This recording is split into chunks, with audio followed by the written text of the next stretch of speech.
अस्सलाम वालेकुम। हम बयान करेंगे लीबिया से जो किश्ती चली थी और समुंदर में डूब गई थी, यूनान के समुंदर में, उसके ऊपर बात करेंगे। ये वाक़या तो ऐसा लगता है जैसे ये कोई हादसा था और रूनुमा हो गया और मरने वाले बेचारे उनकी वहाँ पे लिखी गई थी वो मारे गए। ये एक अलहदा बात है, उनकी लिखी गई थी वो मारे गए, ये हमारा ईमान है। लेकिन आप गौर करें कि वो 300 नौजवान जो पाकिस्तानी थे, वो 300 नौजवान नहीं डूबे, वो 300 ख़ानदान डूबे हैं। उनकी भी माएँ बहनें भाई, उनके भी रिश्तेदार थे, उनके वो पूरे ख़ानदान थे। वो पूरे 300 ख़ानदान इस वक्त समुद्र की तह में डूबे हुए हैं। 12 बज गए, 13 बज गए, 14 बज गए, ये तो एक मामूली सी तादाद है जो हम बताते हैं। 12-13 बज गए। ये हादसा किन हालात में हुआ, कैसे हुआ, हमने सिर्फ उसके ऊपर बात करनी है।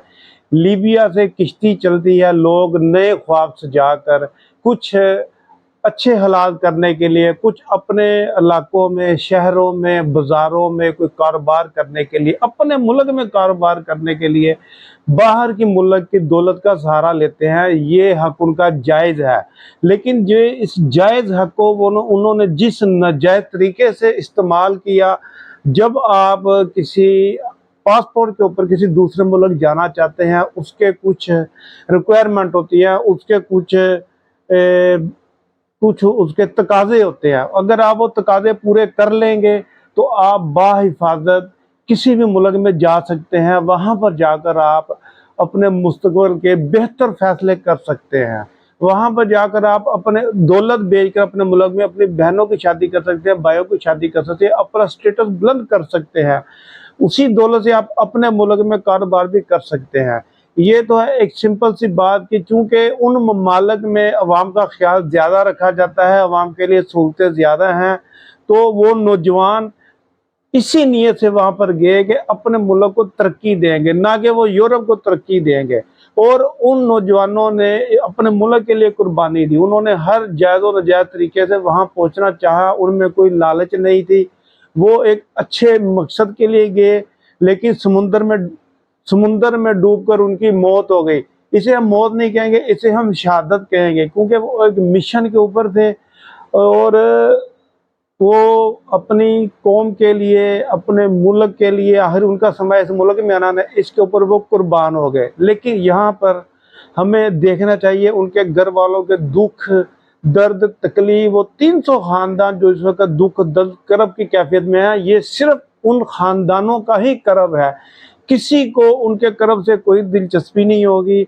अगर कोई हम मरवतन 2-4 बातें कर लेंगे, हाँ जी ये बुरा हुआ, ये ऐसा हुआ, ये ऐसा हुआ, लेकिन जिस तन लागे वही जाने, जिसके ऊपर गुजरती है वही जानती है। जिन माओं के जवान लाल उस समुंदर में डूब चुके हैं, आप उन माओं के दिल के हाल तक कभी नहीं पहुंच सकते। उनके दिल के हाल तक वही पहुंच सकता है जो उस हादसे से गुजरा है या पहले कभी उस हादसे से गुजर चुका है। आखिर हम क्यों नहीं सोचते, हमारे ये नौजवान बड़े खूबसूरत नौजवान थे, उनकी कुछ वीडियोज़ आई हैं कि वो लीबिया जब एयरपोर्ट पर उतरते हैं, उनमें कई फुटबॉलर भी थे, अच्छे दोस्त भी थे, काश्तकार भी थे। वो जब लीबिया के एयरपोर्ट पर उतरते हैं, वहाँ पर वो एक दूसरे को विश कर रहे हैं, सलाम कर रहे हैं, कितने खुश थे, कितने मुतमईन थे। उन्हें क्या पता था कि एजेंट हजरात की लालच और उनकी जल्दबाजी उनको उनकी ज़िंदगी छीन लेगी। मेरी बात सुने, ये एक सिंपल मामला, इसको ना समझें कि वो जी कश्ती में बैठे और डूब गए। हमारी गवर्नमेंट को चाहिए, अब माओं का दुख, बाप का दुख, उनकी बहनों का दुख, उनके रिश्तेदारों का दुख, वो आप रखें एक तरफ, वो तो अब कभी ना ख़त्म होने वाला दुख पर, उस पर तो हम जितनी भी बात करेंगे वो कम है। लेकिन मेरी हुकूमत पाकिस्तान से ये गुजारिश है, मैं ये हुकूमत पाकिस्तान से मुतबाना गुजारिश कर रहा हूँ, खुदारा हमारी पहली जमात से लेकर मैट्रिक की जमात तक कोई ऐसा निसाब बनाना चाहिए जिसमें एक चैप्टर होना चाहिए समुंदर के मतलब कि समुंदर का सफ़र करने के लिए कौन से ज़राए इस्तेमाल करनी चाहिए, किस तरह के बहरी जहाज़ इस्तेमाल करनी चाहिए, किस तरह की लांचें इस्तेमाल करनी चाहिए। और ये अब जो کشتی پر بیٹھے تھے، یہ تو تھوڑا سا بھی سمندر کا دباؤ برداشت نہیں کر سکے، یہ تو بند ہو چکی تھی، وہ بیچارے تو 4 دن سے سمندر میں بھٹک رہے تھے۔ ان کے قریب آتے تھے بڑے بڑے بحری جہاز، ان کے لیے کھانا پھینکتے تھے، ان کے لیے پانی پھینکتے تھے کہ چند دن وہ نکل جائیں، شاید ان کی کشتی ٹھیک ہوئے آگے نکل جائیں۔ اور گزرتے بحری جہازوں نے وہاں کے یونان کے حکام کو بھی اطلاع دی تھی کہ یہ مسافر جو ہیں ان کی کشتی پھنس چکی ہے، تارکین وطن ہیں، اپنے ملک سے ہجرت کر کے یہ جا رہے ہیں اور یہ اٹلی کے راستے پر ہیں، آپ برائے مہربانی یہ آپ کے سمندر میں رک چکے ہیں، ان کو بچائیں۔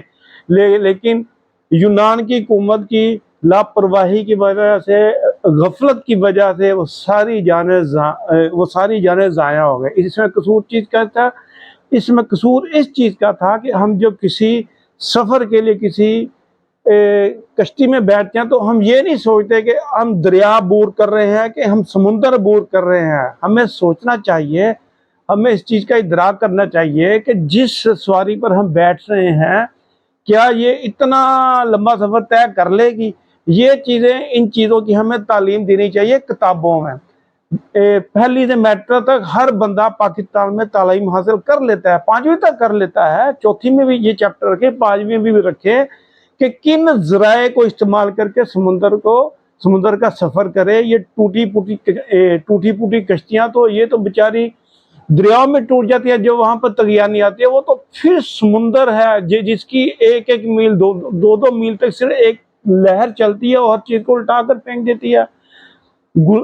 گزرتے ہوئے جو بھی وہاں آئے تھے بحری جہاز، وہ 100 200 فٹ اونچے ہوتے ہیں، وہ بہت اونچے ہوتے ہیں، ان تک لہریں اگر پہنچ بھی جائیں تو ہلکی ہو جاتی ہیں، ہلکی ہو کر وہ واپس نیچے آ جاتی ہیں۔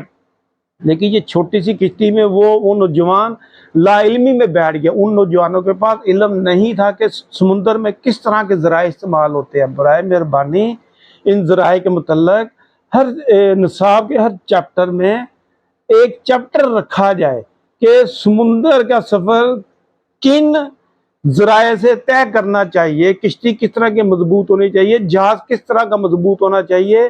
میں اس خاندان کے جو شہید ہوئے ہیں 300 بچے جو جوان تھے، جن کی امنگیں تھیں، جو وطن پر قربان ہوئے ہیں، وہ جا رہے تھے روزگار کے لیے، اور سفر وسیلہ ظفر، ہمارا ایمان بھی ہمیں کہتا ہے سفر وسیلہ ظفر، سفر کے لیے، روزگار کے لیے آپ اپنے علاقے کو چھوڑ سکتے ہیں۔ اس لیے ان بچوں کو مت تانا دیں کہ لو جی وہ لاپرواہ تھے، ویسا گیا۔ صرف ان سے یہ غلطی ہوئی ہے، وہ ایجنٹ کی چال میں آ گئے اور انہوں نے یہ بھی نہیں دیکھا کہ جس ذرائع میں وہ بیٹھ رہے ہیں وہ تو 2 کلومیٹر تک نہیں جائے گی۔